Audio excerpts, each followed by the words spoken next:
Hujambo na karibu sana mtazamaji wetu, tujuzane yale ambayo yanajiri katika uga wa kimataifa. Mtanzania Joshua Lel ameagwa na kuzikwa leo katika wilaya ya Simanjiro mkoani Manyara baada ya mabaki ya mwili wake kurejeshwa kutoka Israel kufuatia mauaji ya Oktoba 7 mwaka 2023. Maziko hayo yalihudhuriwa na viongozi wa serikali, wa dini, wananchi wa maeneo mbalimbali pamoja na wawakilishi wa ubalozi wa Israel nchini. Familia yake, ndugu na jamaa walijitokeza kwa wingi kumwaga kijana huyo aliyekwenda Israel kwa ajili ya mafunzo ya kilimo.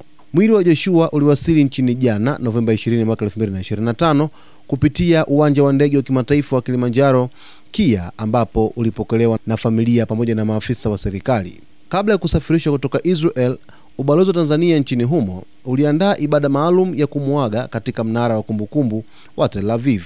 Joshua alikuwa nchini Israel kwa karibu wiki tatu tu kabla ya kushambuliwa na kuuawa katika kibbutz cha Nahal Ozi katika eneo la kusini mwa Israel.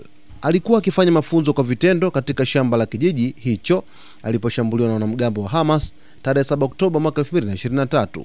Mwili wake ulitekwa na washambuliaji hao na kupelekwa Gaza.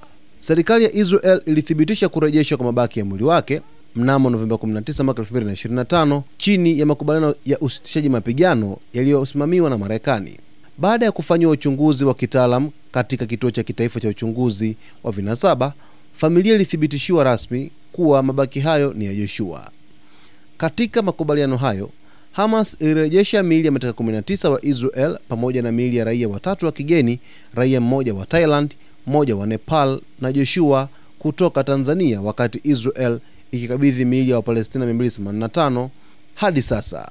Vile vile miili ya mateka 6 hadi sasa wa Israel, 5 na raia mmoja wa Thailand inaendelea kushikiliwa Gaza. Maziko ya Joshua Simanjiro yamehitimisha safari ndefu yenye machungu kwa familia yake, ambapo kwa miaka miwili imekuwa ikisubiri uthibitisho na hatimaye kurejeshwa kwa mabaki ya mpendwa wao.